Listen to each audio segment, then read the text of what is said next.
welcome back. We haven't done Beyond the Pale for at least not in 2026. So this is WASBO's uh, webinar for our facilities professionals.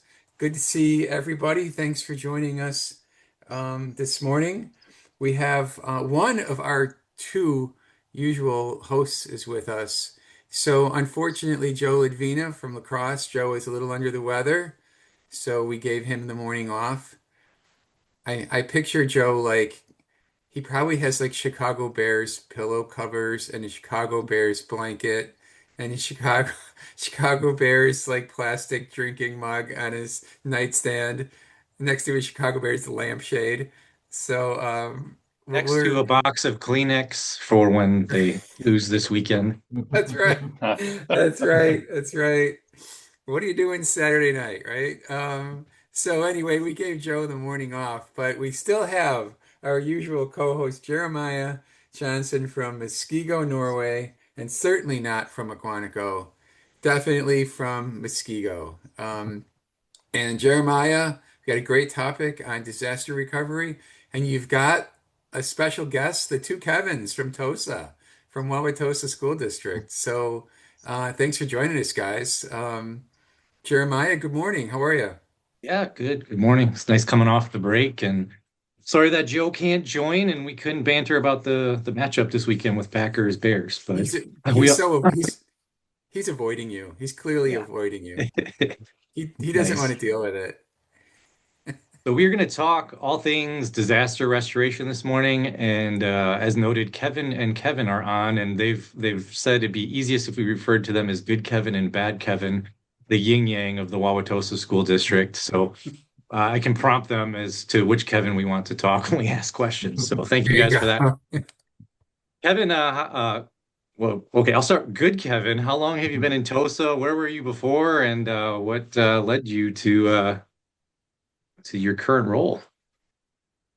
Well, of course, good morning, everybody. I've been with Tulsa for 2 years as the director. Prior to that, I served for 19 years at the Arrowhead District. And prior to that, I was with Elmbrook for quite a long time as well. So I like to say I've seen everything, but I was reminded on August 9th that I haven't. Um, and yeah, the opportunity came up here at Tulsa. It was a good fit, and it's a great place to be. Thank you. And bad Kevin, how about you? I've been with Wauwatosa here now for a little over 10 years.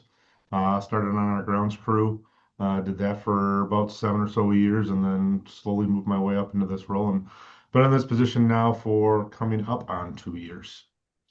Nice, nice. Well, thank you guys for joining us this morning. We asked you to join us on the topic because you won the award that nobody hopes to ever win, the Recovery of the Year this past year for what you guys worked through this past summer. And I'll just say congratulations for working through that. And I think we're going to learn a few things from you guys this morning. And also shoot a plug out there for anybody that has gone through something like this. Please nominate a colleague or a school district if they've gone through a disaster. It's a lot of work. It's like a full-time job once you're in it to get back out of it again. So Yeah, congrats on that. yeah. Uh, Well done. yeah. We just wanted to shoot a plug out for some WASBO sponsors here on your screen. And we know there's many more out there that help support the profession. A lot of us utilize these folks. There's other great companies out there. And we just encourage you all to do your due diligence as you're searching for companies like this. So I'll start with good Kevin. Like, how did you establish a relationship with a company? Did you go through a RFP process? Did you just, go to a conference and sign up with one? Like, how did you get engaged with one of these in the first place? Yeah, well, I think after all the years working in the business, you begin to recognize the responders that are good at what they do. Many of these firms are very well qualified. All the ones we typically see at the WASBO show and our sponsors. We were in a non-binding agreement with a few vendors. Kind of like their first priority, just kind of they're in the wings if you need them. So no binding commitment, just that they were there for us to lean on. And in our particular case, we reached out to one of those vendors, and they responded very well. They were able to rally their troops in an appropriate time. And when these things are happening live in the moment, you're always ready to make that second phone call to another vendor in case the first one is not able to respond, because you have to realize that they're getting calls from everybody else as well, if it is a system or an area-wide issue like we had on August 9th. So yeah, having those relationships ahead of time. All these firms probably have something to that extent that they can offer, and they understand the playing field that they're in, I think. Mm-hmm. Yeah. Yeah, similar to you, we did go through an interview process, which I'd encourage any facility manager to consider, just meeting the reps. So getting to know, like, maybe one of these reps lives local, so they're a little bit closer in your backyard if you need more of an immediate response. So we went through an interview process. There really is no pricing structure because they're going to get paid once the disaster happens. A second question to ask yourself and your school district is, does your insurance have a good working relationship with this company? Because once they start submitting bills and all that, you're gonna want to know that they play nice together in the sandbox. Another question to ask might be, do they work well with your environmentalists? So there's a few that most of us use in the state for environmental work, and wanting to know that they can collaborate together. From Mm-hmm. there, in Muskego, we did take a contract to the school board, and like Kevin noted, it's like not a binding contract. It's that you will be a priority in the event that you have something. And for me, I wanted the school board to know that, look, there could be $1 million bill coming down the road, which happened. And this will be the company that we're going to call. So we had to talk through that process. And I just wanted to make sure that ethically they knew that this was going to be our first stop in the event of an emergency. And to Kevin's point, that company might not be able to serve you if you have, what we all experienced in southeastern Wisconsin this summer. They might be pretty tied up with residential claims and Wauwatosa School District. So it might not be bad to have a second agreement, which we entered into a second agreement with a different company too, just to ensure that we had redundancy if one couldn't come through. I'll ask Bad Kevin, from the experience you had with your company, what were some things that were really helpful, as far as like the customer service and the, the manager of the site? We have construction managers during projects like that, but what was it like for you to work alongside of the company that you used? I think a big key is to get to know them beforehand too, because when a disaster like this happens, you're going to kind of come into a quite a extravagant working relationship with them, and you're going to get to know them very well. For instance, here we were meeting with our restoration company almost daily and having conversations with them multiple times a day. I mean, for us, for example, we had, I think, 5 or 6 sites, if I remember correctly, that had damage. So there was multiple layers that were going on, of issues that had to be resolved, and making sure that everything was going to get done in time. Obviously, with it happening so close to the start of the school year, we had open houses starting in 10 days. Sporty athletics was already started for the fall season. So all this stuff was going on that we had to make sure still had to take place, and we couldn't not have the buildings open for them to use them for activities. One of our spaces was our theater that we were going to have a world premiere show. There was just some stuff on CBS 58, and actually on the national news, regarding that theater presentation that just took place in November. So this was a big ordeal that was going on, and the community was really pushing us to make sure this was going to get taken care of in enough time. Um, and thankfully, working with our restoration company, they were there and they knew the importance to us of what it was to get it completed in time. So yeah, just having that one-on-one and able to pick up the phone and say, "Hey, how you doing?" Like, who are you still working there? Because that's huge. There was at our time there was just a transition of who to call the day of actually that the storms happened for us. So luckily, I was able to get that person's phone number just about a month prior to. So if I didn't do that, we don't know what would have happened. Yeah. So yeah, just making sure that you have like an actual personal relationship with these people. So when that does happen, because most of the times you're going to call them in the middle of the night or middle of the day and on a weekend, whatever, and you want them to answer your phone call. Yeah. Hey, Mike, from a business manager standpoint, I know you've probably dealt with your share of crises too, but anything we should be thinking about? What are our bosses thinking about when engaging these types of relationships? Great question. Thank you. And by the way, before I answer that, if on the chat, if you have worked with a restoration company other than like the four that we have here, feel free to put it in the chat. Right? Want to make sure everyone gets their fair, opportunity to get some props here from the WASBO team. So, so there's that. But when one of these emergencies occurs, um, yeah, a little bit of preparation goes a long way. So, yeah, have you established a relationship with a firm? Have you just kind of done like almost a table exercise of how you will approach it? And have you talked with your board to say, look, we can't go through the usual design, bid, award, process. We've got to hustle, right? So for those reasons, we're going to go fast. Um, and so you have to kind of suspend some of your board policies around purchasing and contracting. So all that preparation goes a long way. And we used to do like an annual like facility review with the board. We pick kind of a sleepy summer board meeting and just say, okay, here's our update on the facilities and how they're doing. And we would often have um, restoration listed as like one of our talking points, just to make sure the board knows what's going on. Um, Right on. right, because Thank you. if you do, you just don't want them calling and saying, "Why is there an electrician there that we didn't even hire?" or whatever. So Yeah. preparation is everything. Right on. So I'm going to dive into a little bit about what our emergencies specifically were. Pat and Kevin already started talking about what they had going on by them. For me, when I started in the role in 2013, there was like some moments where I just thought about the worst thing that could happen as a facilities director.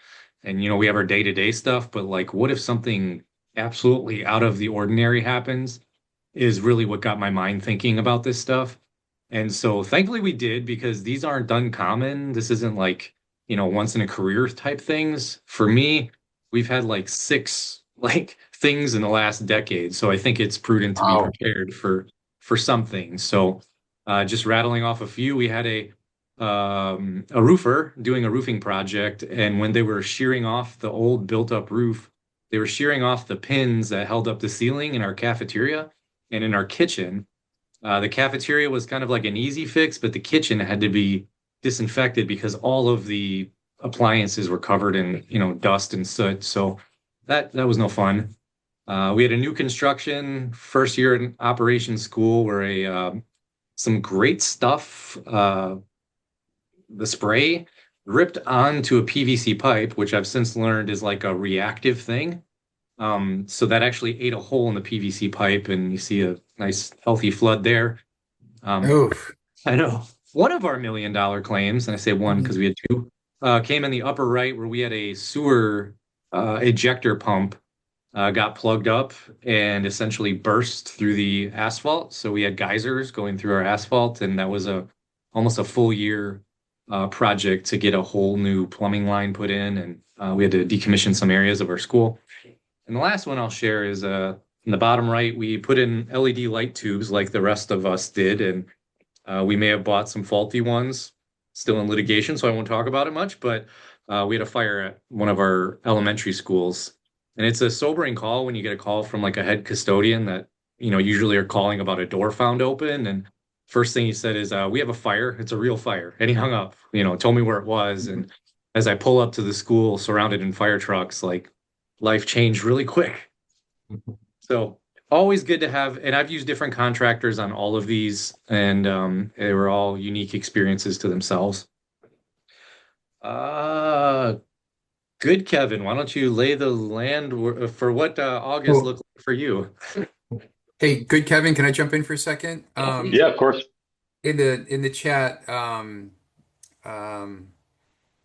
one of our folks mentioned Belfour as one of the big restoration companies as well. They've been around at WASBO events for years, so didn't want to leave Belfour out. Oh, yeah. So just want to mention that. And Hmm. um, I'll give you one little piece of history. There used to be this entity called the Wisconsin Property Insurance Fund. The state ran it, and it got wiped Hmm. out by a flood. And the flood was at Nicolay High School. And Yeah.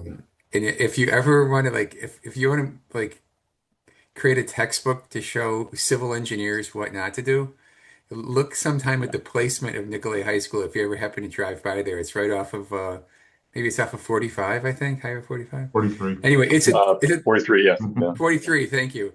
It's basically at the bottom of a bowl. And there was a flash flood and it rained and it rained and it rained and they got like what 5, 6 feet of water in their basement, even up on their first floor. So that was the claim that wiped out the Wisconsin Hmm. Property Insurance Fund, which is why we don't have them anymore. Okay, back to you. Good Kevin. Or bad Yeah. I Kevin, think whichever Kevin. I've been around for a while. I remember those days, Mike. Yeah, Um, yeah, Very those are familiar. bad. Okay. Um, yeah. So yeah, it is a familiar graphic. I remember waking up early Sunday morning to a voicemail from Wauwatosa Police Department. One of the buildings, an alarm went off where uh, they it triggered them to call us. And then everything from then, it was just like a stack of dominoes. Just everything just started falling throughout the morning. I woke up, saw this graphic on Fox 6, and it was quite early in the morning. And I was thinking, there's probably going to be something we should look into further. And before you know it, as you're looking into stuff, you're just revealing all these things happening in unison. Kevin was out of town and on a much deserved vacation. And we immediately engaged in conversation remotely. And I know Kevin jokes about he set up his remote command in whatever up north, Command Center North. Northwoods. Yeah, yeah. And then that was the start of it. Then we just hit the ground running, as you can see from the amount of waterfall. And we're rainfall. We are located in Tulsa. For me to get here from, I live west of the Menominee River. Um, the Getting here was almost impossible because every road crossing that river was closed. So it was really interesting. What normally took me like maybe a 15-minute drive took about almost an hour.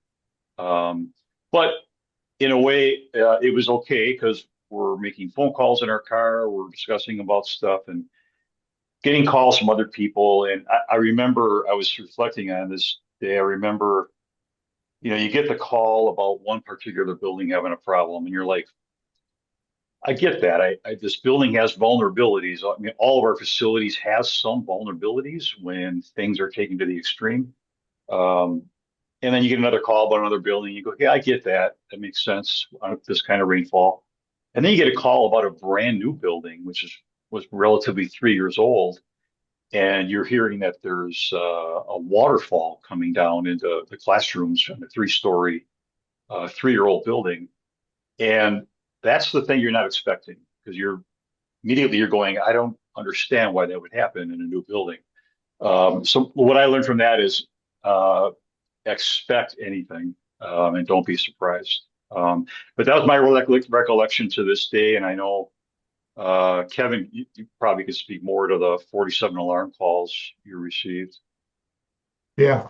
Well, Kevin wasn't surprised about the 3-year-old building that was leaking. I'm just used to it being in Wauwatosa. So that's just kind of a common occurrence. Just expect the unexpected and you'll be fine. So yeah, with that, if you, Jeremiah, you go back to that last slide, you'll see on that total rainfall for those that about 72-hour period, that 14.55, that's Wauwatosa. So that was everything kind of came down in that time frame. I believe it was, yeah, Saturday at 7 a.m. through Monday at 8 a.m. So everything was kind of coming, it just poured and poured and poured in this area. But regarding like the alarm calls, there was that night, obviously I was on vacation. Um, and there was 47 alarm calls referencing power outages, alarms in buildings going off, fire alarm systems not running. So that's what I woke up to that Sunday morning. And that's when I started to look at my phone to see what was going on. And State Fair Park was flooded and cars were washing away. So then, as soon as I saw that, I started calling our crew in to start inspecting our buildings. And then the whole 800 or 200 calls between 8 a.m. and noon, that's what I had just talking to our guys that work for us here in our department, and then our restoration company calling those people in. So that was just a 4 hour period of just calling back and forth and getting everything squared away of, trying to get things remediated as fast as possible. And then that's just when I set up the laptop up there and just called the command center north and just sat down and took the phone calls and try to keep up on a document of what's going on and what's all happening there. So kind of basing off of that document, that was a really good thing that was started. Because that was a way to kind of get everything together so that we had multiple people involved. Their superintendent was involved, CFO was involved. So we had that one document that was living there that everyone could kind of base off of what was going on and understand the most up to date issues that we were making aware or that we were made aware of. So we didn't have to essentially call each person individually. They could just get all that information off of that. So sometimes this has happened to me where you feel like, I think our crew can maybe handle some of this. And then you realize quickly, like, no, we can't handle this. Was there a point where you were like, maybe we'll try to fix this? And then you're like, let's call the contractor? Or what was the process of calling the contractor? Were they surprised to hear from you? Or were they like, we're on our way? Yeah, I think what I remember, Kevin, I don't know if it was one particular building or just the realization of so many buildings at one time were affected. That might have been the trigger more than anything. That because we were getting these calls so rapidly that you just kind of had a sense and an instinct that we can't handle this. And I think the graphic of how much rainfall and how much the community was affected also leads you to the inevitable and the self-evident case of you need to pull in outside support. That was my recollection of how we got to that, Kevin.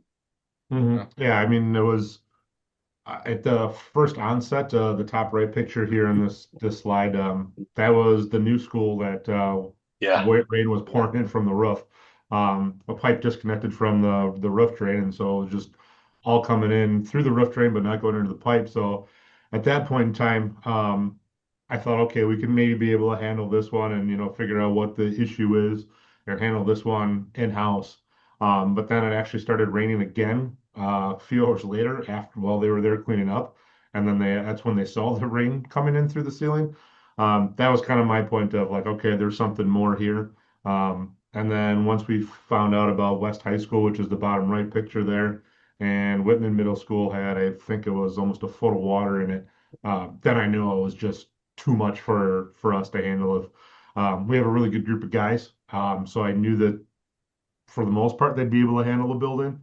But then once we got to these other buildings and found out what was going on, there just was no way we'd be able to handle that, and that's when we knew we had to make that call to get outside support in. One thing I'd recommend in these situations too, as you're making these calls, is like you got to take care of business. You will have to get your insurance company involved. Usually deductibles are 10,000 up to $100,000, but I think we're kind of used to our personal experiences where we're like, can I get my car fixed? I'll wait to see what insurance says. But in these situations, you have to move because your insurance isn't going to move for you. And then you got to kind of deal with the pieces later. So that's where kind of having that relationship with a company and your insurance, if you have an insurance contact, or your business manager has a good relationship, starting that team Mhm. effort of getting everybody on board, let the insurance company know we're going, full bore here with what we got going on. Um, Once everything's kind of in motion, then usually within a day or so, depending on if it's a regional disaster, you're likely going to have an adjuster that shows up. My experience with adjusters has been really great and really bad. On the really bad side, they sometimes walk in and want to stop everything and stall and second guess what you're doing, and that's been a negative experience. When we had a fire, we had a guy named Nino. I'll give him a shout out, Nino Bernardi, an amazing, good man. He came through. He acted like he was going through the thing with us and understood all the things that we had going on and that we had to keep the ball moving. Do you guys have any experience with adjusters? I'll start with good Kevin. Any good or bad experiences? I think usually our experiences, mine have always been good. Mm, In this particular case, our current insurance firm, our carrier, and we work with a brokerage service as well. We reached out to them both to notify them at some point that morning. The adjuster was there the next day. Typically, adjusters, when there's a issue of this magnitude, they will bring in outside consulting with them as well.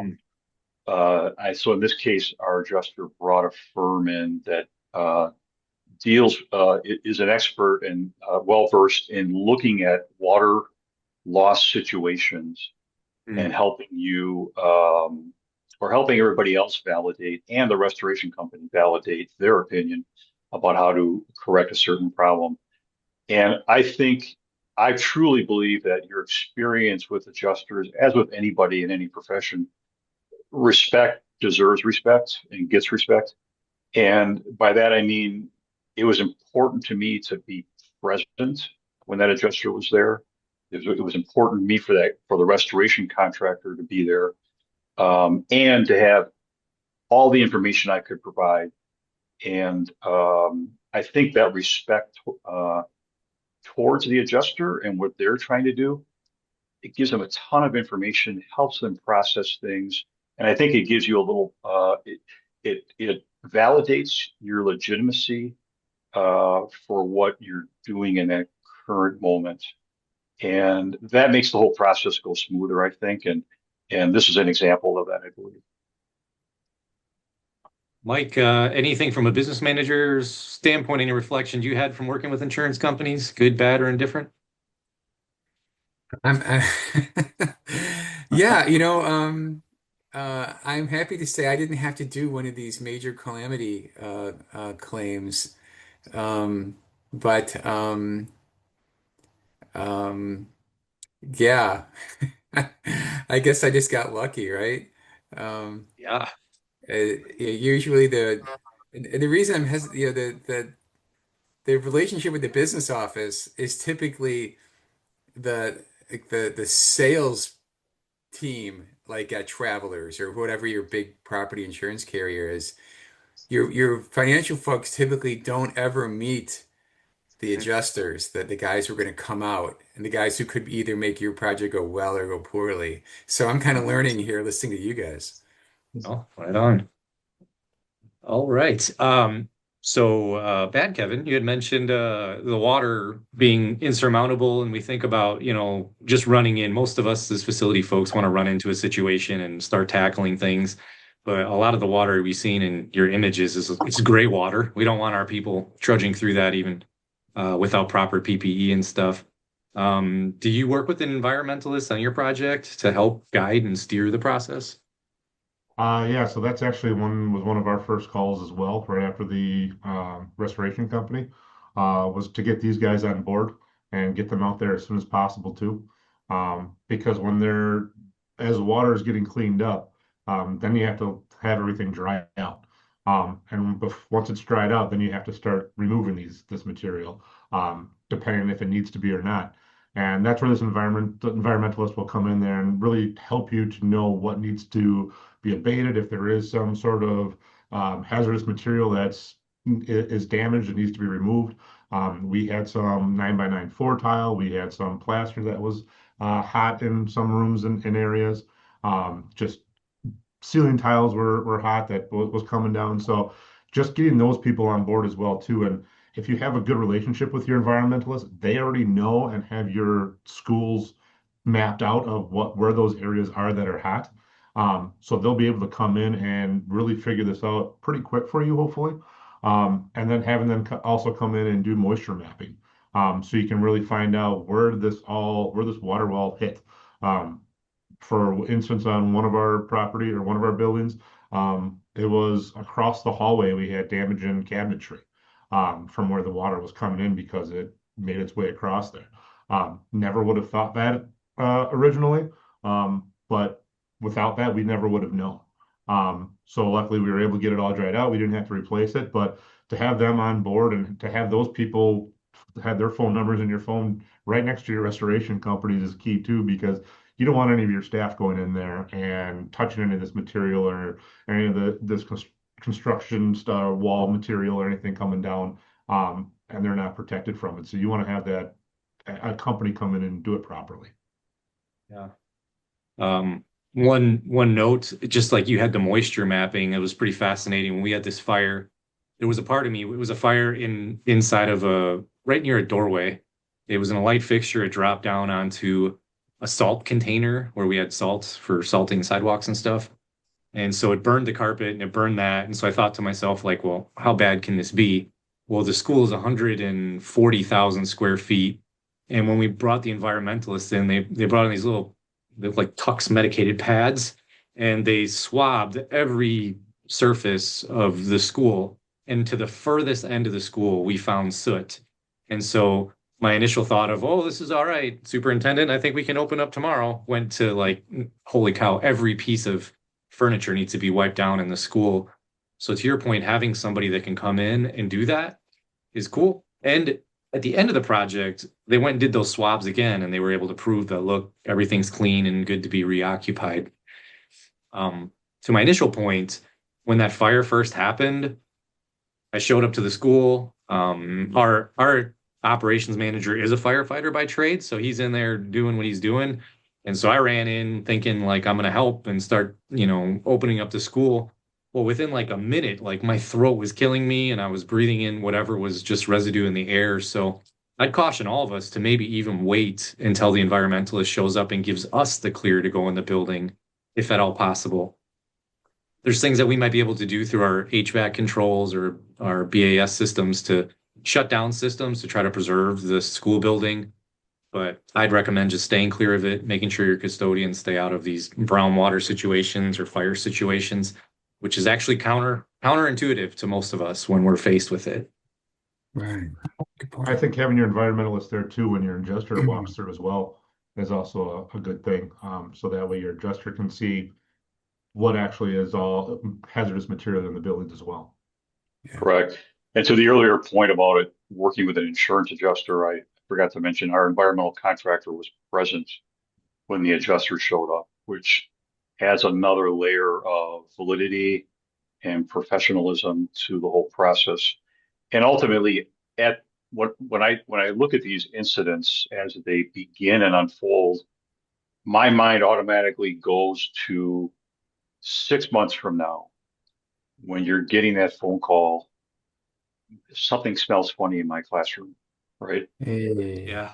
I'm thinking about that even before I'm thinking about how we're going to put this all back together.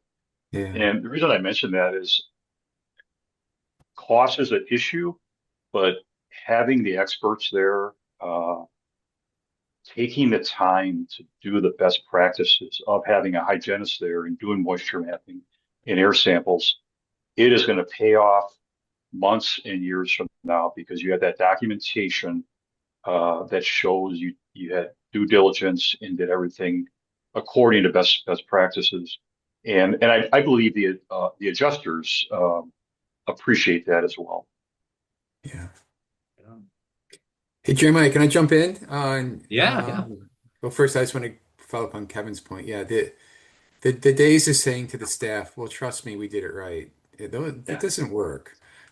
People take environmental concerns much more seriously now than they used to, and they worry about their own health, right? And they might have compromised health. So all that testing and verification and monitoring, it's part of the process. It's not an extra, it's not an add-on, it's just part of the package. So don't resist that.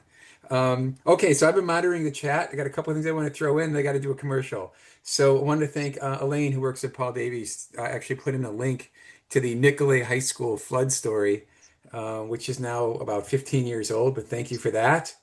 And Andy Wegner put in a plug for Belfour, who's done some work at McGuanago. So thank you. Yeah, there's my yes. Let me sell you this used car. This is oh, wow. That's not good salesmanship right there. So yeah, Andy wanted. I guess we already mentioned it once before, but Andy wanted to mention Belfour, and then there was a reference in the chat to Robinson Brothers, who I think they used to be just an asbestos abatement contractor, but they've expanded and they do a lot of mold remediation and other things. They might be they're a bit more of maybe a little bit more narrow in their work. I'm not as opposed to a full service firm, but Robinson Brothers does a lot of work in the state as well. So just want to make sure that we give everyone their props. Um, and then, okay, so my commercial. Friends, do you or someone you love need the school risk management program? Okay, so I want to clarify. We have had the Certified School Risk Management Program, CSRM, forever at at WASBO. It's a great certificate to have. I have it, and I thought it really changed my perspective on identifying risks and not just walking past things, when I was a business official. So there was a third party called the National Alliance that was the sponsor of that program who created the curriculum and kind of monitor it, and they're the ones who gave out the certificates. They do risk management for all different sectors of the economy, factories, oil refineries, whatever. They're getting out of the K-12 school risk management sector. Okay, fine.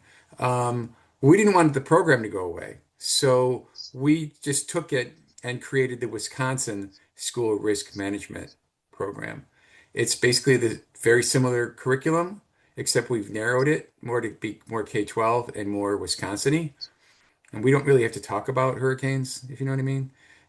So we tailored it, and it's pretty much the same instructors, and you can do it through WASBO. It's a really good certificate to have, whether you are the business manager, the facility director, the assistant facility director, and so on. Somebody has to have that because it changes the way you think about these types of problems, just like we're talking about today. So if you're interested in the Wisconsin School Risk Management Program, check it out on WASBO website. And then my other uh, commercial advertisement is for our own Jeremiah Johnson right here on host of Beyond the Pale is teaching finance for facility directors at WASBO U every Thursday in February. So coming up around the corner here, finance for facility directors. And I'm delighted that Jeremiah is teaching this. I taught it the first time and I didn't do it well. I did like 99% finance and 1% for the on the four facilities because I'm a finance guy. So this will be much better balanced. And I can tell you from being a business manager that when you have a savvy, prepared, um, well planned out presentation and documents coming from your facility director, this is what we need to do with roofs, with equipment, with staffing, with asphalt. Um, those are the projects that get funded, right? It's all about preparation. So check out Finance for Facility Directors on WASBO U, and thank you and now back to our regularly scheduled program. Thanks, Mike. I did meet with Danielle at WASBO yesterday and just said, is Mike gonna be mad if I totally wipe out the curriculum he had? Because I'm not doing that. So I retooled it a little bit. So I look I forward to was anybody to hop on. Yeah. I was doing way too much on revenue limits and equalization aid, and all the facility directors are like, "Man, we don't care." So, Yeah. so, so Just I'm write the I'm all check, about right? Yeah. I'm all about honest feedback, and I certainly got some honest feedback from that one. Hmm. All right, let's do Right this. on. All right. Well, we're coming towards the end here. So let's talk about the end of a project. So once you're wrapping up, things are coming together. What did you guys do to keep an inventory of things that were destroyed? That was something that was tough for me in Muskego. Is Yeah, that something that your guys folks did for you, or how'd that work? I'll start with yeah. bad or good Kevin. Yeah. Oh, go ahead. You want to start off, Kevin? Okay. You actually did it on this one, so I'll let you take the lead on Okay. that. Excuse me. Yeah, one thing in Tulsa, Kevin and I, we work very well together, and we both recognize in a very complex project of any sort, have people designated to a certain discipline of that project, and that's the go-to person. So Kevin had his lane of things he was working on in getting these buildings back in shape. I took on the role of working directly with the adjuster. And what I liked about our restoration contractor is they had a full contents mitigation team as part of the services they offered. So they inventoried everything down to the last 2x4 that just happened to be sitting in a storage room. That was great, great documentation for the adjuster, and that all reconciled itself very well. So with that, we were also competing with having to present information to the county because they were doing a application for FEMA assistance. So county emergency management was rallying Tulsa community people to provide estimates on our damages. So that, along with the adjuster and all that work going on, it's very difficult to provide an estimate 2 days after an incident like that. But the people that were assigned to all this work were fantastic to work with, and just having that one point of contact with the adjuster meant that between myself, the adjuster, and the restoration contractor, and that review of invoices, and the adjuster will push back and say, I need more documentation on how you're logging these hours and everything. It was just a good mutual relationship of respect and everybody working towards resolving what the proper payment and the claim should be. Mm. Maybe you guys had a little bit of benefit, although your project was terrible as ever, having it happen during summer. Our fire happened while school was in session, so one tricky part was the contents of all the lockers were all now contaminated and covered in this soot, which we had to figure out, are we going to return this back to parents or just toss it? And the environmentalists recommend just discarding everything. So they had to take a complete inventory, like you had noted. They took a photo of every locker. And I said, I know at this elementary school, somewhere in there is going to be a pair of Jordans. And sure enough, there was. But so we essentially had to assign a value to every single locker. And then the insurance company cut a check to every family based upon the content of that locker. In addition to that, every single room was inventoried if something had to get thrown away, whether it was our food service stuff, like the milk cartons and the milk cooler, all had value to it, to anything in each individual classroom. So some schools got all new curriculum books because the books were too badly damaged. So it's a very intricate process, and I think the restoration contractor, as you noted, Kevin, it needs to have a solid process of documenting, because as we're now in litigation, the lawyers are asking, how did you assign value to these things? How do you know that that was all there? And so that could come back to haunt you years later. We're like 2 years past this, and it's still a point of conversation for us. So I think that's super helpful. Yeah, Wow. we were fortunate. We didn't have student contents that were at issue, but one important thing about that too is as the restoration contractor has their list of contents that are a loss and contents that can be salvaged, we made sure that the restoration contractor disposed of the contents that were a loss, and we had no part in that. And that's important because we didn't want anyone from any member of school staff to go, well, yeah, I know it's a loss, but I could reuse this. And Mm. then you run into further complications down the road, whether it becomes an indoor air quality issue or it becomes a dispute when you look at you were made whole for that loss and now you're reusing that piece of equipment. So, bad Kevin, It sounds like you guys' project's all wrapped up in time for school to start, or maybe not. Did you guys start to think about a continuity plan and how you would operate if you couldn't get to access to certain parts of your school? And what did that look like?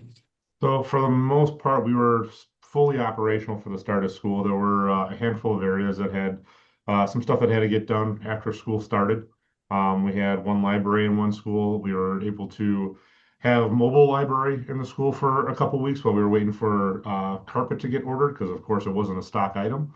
Mm. So we had to do that in one school. Our theater at West High School that obviously had feet of water in it as well. So that one was actually down for about 2 months while it was getting restored. Um, so that one we opened up in time, actually ahead of schedule than what we promised originally. So we wanted to do that under promise, over deliver type of thing. So we came up with that.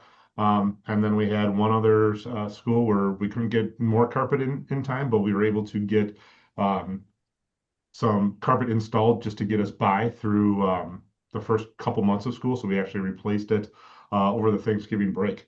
So that was, we kind of timed everything out so there'd be the least disruption to everything. But for the most part, yeah, we were ready to go roughly about a week before school started. There was obviously areas that weren't ready to go, but we just got the staff and everything on board that say, hey, you can't use this area, and everyone was very understanding and just being kind of like transparent with everyone of where you're at with things, and that it is going to get taken care of, and giving them a timeline, but doesn't have to give yourself some leeway in that timeline. So when things do happen, you have that in your back pocket. But yeah, it was we for as bad as it was, we were pretty successful on the turnaround time. Mhm. Nice. Mhm. Dude, we didn't give enough time to this turf picture. Like, tell us about the turf. Like, how are you recovering from that? And I know there's a unique relationship there with like your city and stuff. Yeah, so this turf is over at Hart Park. It's not technically one of our sites that we maintain, but that is the home field and home site for Tosa East High School. So that obviously happened during football season. So their home games all had to get moved around to figure out different home sites for their games. Luckily, from I believe all but one, West High School, their field was not being used on their during their home games that East had. So we were able to move them to that site instead. It was fun to see that East was the home team for their homecoming on West Field against or not, yeah, for against West High School. So that was a nice little rivalry that we had within the city here. But yeah, this was pretty detrimental. The turf still isn't fixed. The track was actually just replaced and reopened a week before this flood happened. So their track team and cross country was all discombobulated. We do have storage at Hart Park for our track teams and our football teams. So a lot of their equipment got destroyed there. So even though it just didn't happen on site for us, our athletic facility or athletic department at East was greatly affected by this. So we're hoping that that field will be opened in Yeah. time for fall. They think it will, but I guess we'll see. They haven't started anything yet, but it's supposed to be ready by midsummer. I think that photo is going to be used by like the Natural Grass Association of America. Jeez. That turf was just replaced 2 years prior too, so it's not even an Oh, old field. Yeah. wow. Mhm. When you select turf, they actually do talk about the limits of rain it can take, and it actually does float up a bit, and it's supposed to come back down, but this was not what that was what they're intending for. Yeah. Right. We had one of our fields actually did have a bubble, but it actually dissipated itself and everything went back to normal. So luckily we didn't Mhm. have this. Well, one element to ours was because it happened during school, we had to find places that we could displace the school. And as luck would have it, it was our largest elementary school of almost 1,000 students. So we have two middle schools and a high school. And what we did in pretty short order was converted our gyms into makeshift classrooms. So we went to a place, I think it was area rental, and rented tube drapery. So they created the drapes all around. Thankfully, we only had to do this for like a week and a half because the first couple days was like all novelty, all elementary school kids running around the gym, and it was like a fun time, but there was a lot of learning loss. after a while, they did settle in and it became a bit normal. And it Hmm. was kind of cool because the actual schools, like the high school kids, the sports teams would come down and greet the kids and, made it a fun experience. But the things you have to think about in that is like, where are you going to go with your Phi Ed classes or all of your games that are going to be in those spaces, like your football field? And then the transportation alone to try to reroute everybody from going to their normal route to now getting transported to the high school, thinking about your drills and how you're going to process through if something happens in an emergency and you got, 500 more kids in your school. So it was a lot of coordination, and it did help that our restoration contractor had a relationship with the rental folks to be able to facilitate getting all that stuff set up in pretty short order. Have either of Hmm. you guys, I'll start with good Kevin, been a part of having to cancel school due to a situation like this? No, I haven't had the experience you're talking about, fortunately. But when you were talking about the coordination in the buildings and and the displacement, it reminded me that when we look at our success, anybody's experience in success of coming back from a disaster like this, we a lot of times we look at that silo of the contractors, the B&G team, and that is where the success lies. And it reminded me when you mentioned the displacement of activities and the coordination. I, I really do think that the staff in those buildings deserve some credit, as I reflect back.